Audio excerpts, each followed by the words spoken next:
இந்த ஈஸியான puff Lily of வேலி ஃப்ளவர் எப்படி செய்கிறதுன்னு பார்க்கலாமா. ஸ்டார்டிங் மேஜிக் ரிங்கில் க்ரீன் கலர் யான் யூஸ் பண்ணிவிட்டு ஒன் செயின் போட்டுட்டு 5 சிங்கிள் க்ரோஷே போட்டுக்கணும். சிங்கிள் க்ரோஷே போட்டுட்டு நெக்ஸ்ட்டு அந்த ரவுண்டை வந்து நம்ம ஸ்டார்டிங் செயின் 1 போட்டோம் இல்லையா, அந்த இடத்துலையே ஸ்லிப் ஸ்டிச் போட்டு அந்த R1 ரவுண்டை கம்ப்ளீட் பண்ணிக்கணும். நெக்ஸ்ட்டு R2 ரவுண்ட் அங்கேருந்தே ஸ்டார்ட் பண்ணிக்கணும். நம்ம எங்கே ஸ்லிப் ஸ்டிச் போட்டோமோ அங்கேருந்து ஸ்டார்ட் பண்ணிக்கணும். 4 செயின் போடணும்.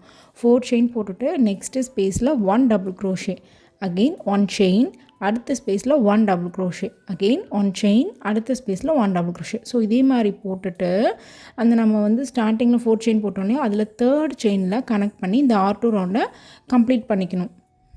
நெக்ஸ்ட்டு R3 ரவுண்ட் வந்து ஒயிட் கலர் யானில் நம்ம பண்ண போகிறோம்.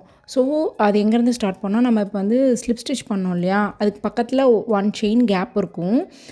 அதான் 1 chain gap in between the double crochet, next double crochet ஸ்பேஸில் இருக்க அந்த 1 செயின் ஸ்பேஸில்